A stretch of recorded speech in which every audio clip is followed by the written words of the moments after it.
بسم اللہ الرحمن الرحیم۔ حدیث شریف ہے، وہ شخص جو ہمارے بڑوں کی تعظیم نہ کرے، ہمارے بچوں پر رحم نہ کرے، ہمارے علماء کی قدر نہ کرے، وہ ہماری امت میں سے نہیں ہے۔ آئیے طلباء، آج ہم اخلاق نبوی صلی اللہ علیہ وآلہ وسلم کا آخری پیراگراف اولاد سے محبت پڑھتے ہیں۔ اولاد سے نہایت محبت تھی، معمول تھا، طریقہ تھا، عادت مبارکہ تھی آپ وسلم کی کہ جب کبھی سفر فرماتے تو سب سے آخر میں حضرت فاطمہ رضی اللہ عنہا کے پاس جاتے، اور سفر سے واپس آتے تو جو شخص سب سے پہلے باریاب خدمت ہوتا، حاضر خدمت ہوتا، وہ بھی حضرت فاطمہ رضی اللہ عنہا ہی ہوتی۔ ایک دفعہ کسی غزوے میں گئے، اسی اثنا میں، اسی دوران حضرت فاطمہ رضی اللہ عنہا نے دونوں صاحبزادوں، دونوں بیٹوں حسنین رضی اللہ عنہم اجمعین کے لیے چاندی کے کنگن بنوائے، چاندی کے چوڑیاں، کڑے بنوائے اور دروازے پر پردے لٹکائے۔ رسول پاک صلی اللہ علیہ وآلہ وسلم واپس تشریف لائے تو خلاف معمول حضرت فاطمہ رضی اللہ عنہا کے گھر نہیں گئے۔ وہ سمجھ گئی، فوراً پردوں کو چھانک کر ڈالا، پاڑ ڈالا اور صاحبزادوں کے ہاتھ سے کنگن اتار لیے۔ صاحبزادے روتے ہوئے خدمت اقدس صلی اللہ علیہ وآلہ وسلم میں حاضر ہوئے، یعنی حضور پاک صلی اللہ علیہ وآلہ وسلم کے پاس شکایت لے کر گئے۔ آپ صلی اللہ علیہ وآلہ وسلم نے کنگن لے کر بازار میں بیچ دیے اور فرمایا کہ ان کے بدلے ہاتھی دانت کے لا دو۔ حضرت فاطمہ رضی اللہ عنہا جب آپ صلی اللہ علیہ وآلہ وسلم کی خدمت میں تشریف لاتی تو آپ صلی اللہ علیہ وآلہ وسلم کھڑے ہو جاتے، ان کی پیشانی کو چومتے اور اپنی نشستگاہ سے، یعنی جہاں پر حضور پاک صلی اللہ علیہ وآلہ وسلم تشریف فرما ہوتے، وہاں سے ہٹ کر اپنی جگہ بٹھاتے۔ حسنین رضی اللہ عنہ سے بے انتہا محبت تھی، فرماتے تھے کہ یہ میرے گلدستے ہیں۔ حضرت فاطمہ رضی اللہ عنہا کے گھر تشریف لے جاتے تو فرماتے کہ میرے بچوں کو لانا۔ وہ صاحبزادوں کو لاتی، آپ صلی اللہ علیہ وآلہ وسلم ان کو چومتے اور سینے سے لپٹاتے۔ ایک دفعہ مسجد میں خطبہ فرما رہے تھے، اتفاق سے حسین رضی اللہ عنہ سرخ کپڑے پہنے ہوئے آئے۔ کم سینی کی وجہ سے، کم عمری کی وجہ سے ہر قدم پر لڑکھڑاتے جاتے تھے، گرتے جاتے تھے۔ آپ صلی اللہ علیہ وآلہ وسلم ضبط نہ کر سکے، برداشت نہ کر سکے، ممبر سے اتر کر گود میں اٹھا لیا اور اپنے سامنے بٹھا لیا۔ پھر فرمایا، خدا نے سچ کہا ہے انما اموالکم و اولادکم فتنہ. ترجمہ: تمہارا مال اور تمہاری اولاد آزمائش ہے. تو ویسے تو نیک اولاد صدقہ جاریہ ہوتا ہے، لیکن کبھی کبھار یہ اولاد انسان کے لیے آزمائش بن جاتا ہے. اس لیے ایک شاعر کے اس بارے میں بڑے اچھے اشعار ہیں. وہ فرماتے ہیں: اللہ سے کرے دور تو تعلیم بھی فتنہ، املاک بھی اولاد بھی جاگیر بھی فتنہ، ناحق کے لیے اٹھے تو شمشیر بھی فتنہ، شمشیر ہی کیا نعرے تکبیر بھی فتنہ. تو فرمایا کرتے تھے آپ صلی اللہ علیہ وآلہ وسلم فرمایا کرتے تھے: حسین میرا ہے اور میں اس کا ہوں. خدا اس سے محبت رکھے جو حسین رضی اللہ عنہ سے محبت رکھتا ہے. ایک دفعہ امام حسن یا امام حسین رضی اللہ عنہ دوش مبارک پر سوار تھے، کاندھے مبارک پر سوار تھے. کسی نے کہا: کیا سواری ہاتھ آئی ہے؟ آپ صلی اللہ علیہ وآلہ وسلم نے فرمایا: سوار بھی کیسا. ایک دفعہ آپ صلی اللہ علیہ وآلہ وسلم کہیں دعوت میں جا رہے تھے. امام حسین رضی اللہ عنہ راہ میں کھیل رہے تھے. آپ صلی اللہ علیہ وآلہ وسلم نے آگے بڑھ کر ہاتھ پھیلا دیے. وہ ہنستے ہوئے پاس آ کر نکل جاتے تھے. بالآخر آپ صلی اللہ علیہ وآلہ وسلم نے ان کو پکڑ لیا، ایک ہاتھ ان کی ٹوڑی پر اور ایک سر پر رکھ کر سینے سے لپٹایا. ٹوڑی کو زکن بھی کہتے ہیں. زکن عربی زبان کا لفظ ہے اور اس کو فارسی میں زنخدان کہتے ہیں، انگریزی میں چھن کہتے ہیں. تو کہتے ہیں کہ ایک ہاتھ ان کی ٹوڑی پر اور ایک سر پر رکھ کر سینے سے لپٹا لیا. پھر فرمایا: حسین رضی اللہ عنہ میرا ہے اور میں اس کا ہوں. اکثر امام حسین رضی اللہ عنہ کو گود میں لیتے اور ان کے منہ میں منہ ڈالتے اور فرماتے کہ خدایا میں اس کو چاہتا ہوں اور اس کو بھی چاہتا ہوں جو اس کو چاہے.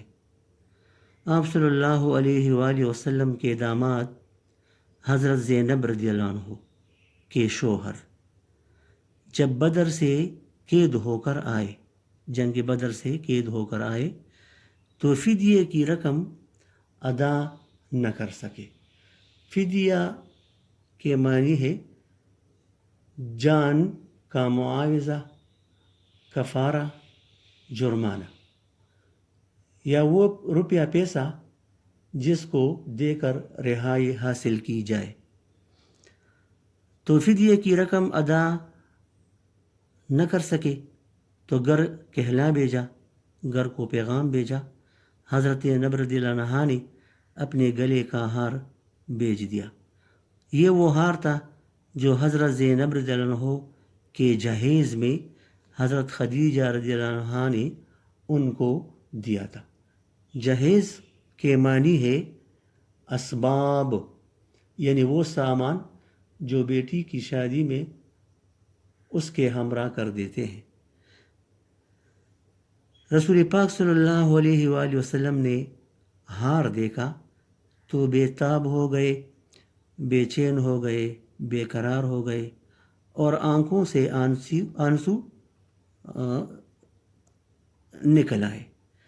پھر صحابہ رضی اللہ عنہ سے فرمایا کہ اگر تمہاری مرضی ہو تو ہار زینب رضی اللہ عنہ کو بھیج دوں. سب نے بصر و چشم منظور کیا. انہیں صحابہ کرام رضی اللہ عنہ خوشی سے مان گئے.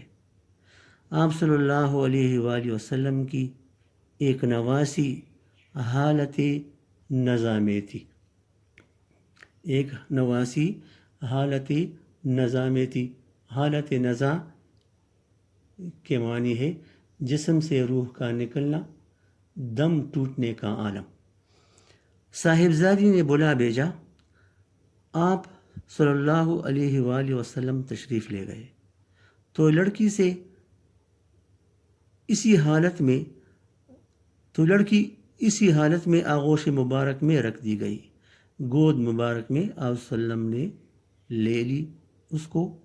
آپ صلی اللہ علیہ وآلہ وسلم نے اس کی حالت دیکھی تو آنکھوں سے آنسو جاری ہو گئے.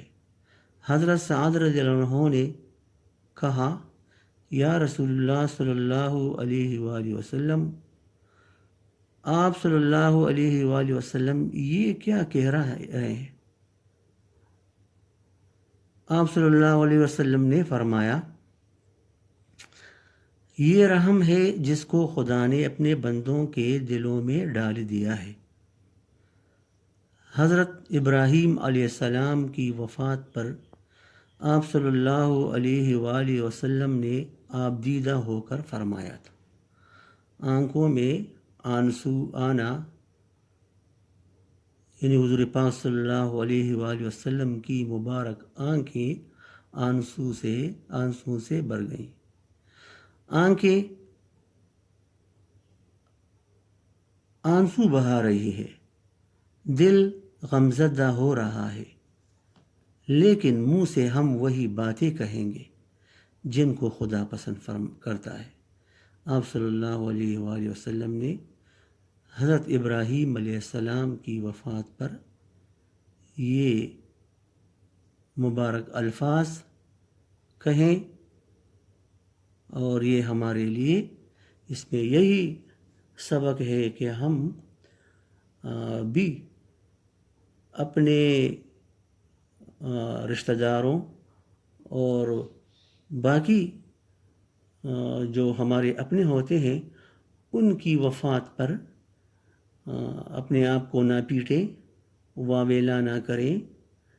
بے شک انسان بڑا غمگین ہوتا ہے، لیکن جس طرح حضور پاک صلی اللہ علیہ وآلہ وسلم نے اپنے بیٹے ابراہیم رضی اللہ عنہ کی وفات پر صبر کیا، تو اسی طرح ہمیں بھی حضور پاک صلی اللہ علیہ وآلہ وسلم کے مبارک طریقے کو اپنانا چاہیے، اور ایسے موقعوں پر ہمیں صبر سے کام لینا چاہیے.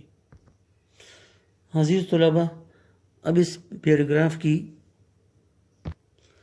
مختصر اور ضروری وضاحت کرتے ہیں، آپ غور سے سنیں.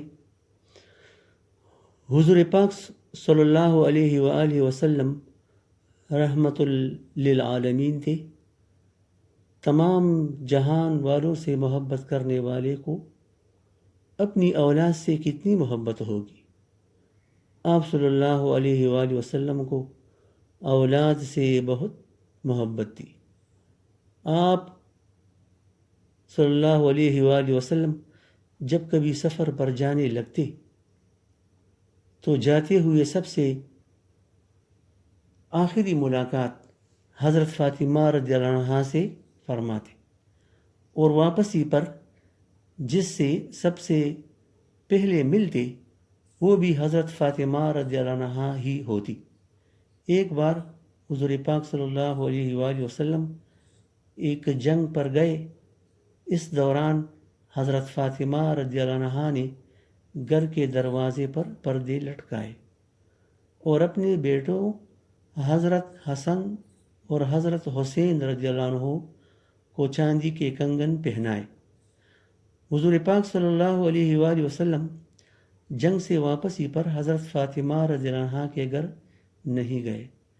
حضرت فاطمہ رضی اللہ عنہ کو فوراً اپنی غلطی اور حضور پاک صلی اللہ علیہ وآلہ وسلم کی ناراضگی کا احساس ہوا۔ انہوں نے دروازے سے پردے پاڑ دیے اور بچوں کے ہاتھ سے چاندی کے کڑے اتار دیے۔ بچے حضور پاک صلی اللہ علیہ وآلہ وسلم کے پاس روتے ہوئے گئے۔ آپ صلی اللہ علیہ وآلہ وسلم نے چاندی کے کڑے بازار بھجوائے اور ان کو بیچ کر ہاتھی دانت کے کنگن بنا کر دیے۔ اس واقعہ سے ہمیں یہ سبق ملتا ہے کہ حضور پاک صلی اللہ علیہ وآلہ وسلم کو اپنی اولاد سے بے حد محبت تھی، مگر یہ محبت کبھی دین اور اللہ کی خوشنودی پر غالب نہ آئی، اور اپنے ساتھ ساتھ اپنے بچوں کے لیے بھی سادہ اور نمائش سے پاک زندگی پسند فرمائی۔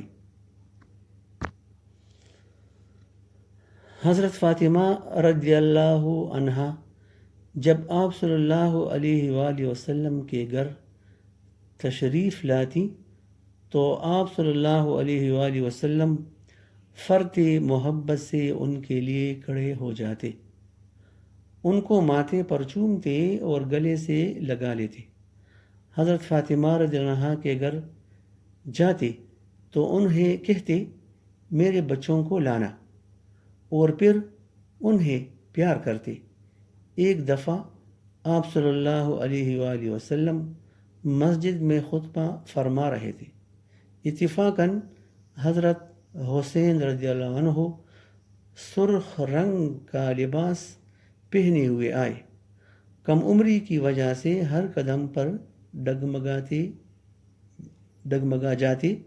حضور صلی اللہ علیہ وسلم نے جب آپ رضی اللہ عنہ کو دیکھا تو صبر نہ ہو سکا اور ممبر سے اتر کر ان لوگوں میں ان کو گود میں اٹھا لیا اور اپنے سامنے بٹھا دیا اور فرمایا، ترجمہ، بے شک تمہارا مال اور تمہاری اولاد تمہارے لیے فتنہ آزمائش ہے، یعنی آزمائش۔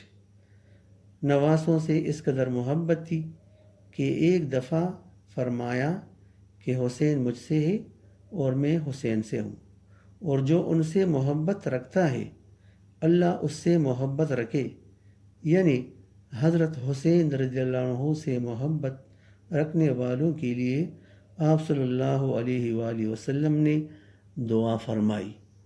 حضرت حسین رضی اللہ عنہ اور حضرت حسن رضی اللہ عنہ سے بہت محبت فرماتے تھے اور ان کو اپنے گلدستے کے پھول فرماتے۔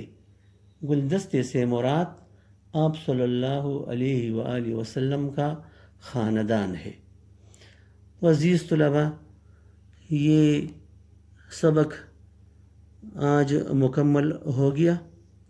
اب آپ یہ کریں کہ اس سبق سے اپنے لیے خود MCQs بنائیں اور اس سبق کا مرکزی خیال اور خلاصہ اپنے الفاظ میں لکھیں، اور یہ تب ممکن ہوگا جب آپ اس سبق کو اب خود ایک دفعہ غور سے پڑھیں۔ انشاءاللہ میں امید کرتا ہوں کہ آپ کو اچھی طرح سمجھ آ گیا ہوگا، تو انشاءاللہ آگے اگلی نشست میں ہم دوسرا سبق شروع کریں گے۔ بس اب آپ پر یہ آپ کا فرض بنتا ہے کہ آپ اس سبق کو غور سے پڑھیں اور ذہن نشین کر لیں۔ باقی انشاءاللہ آئندہ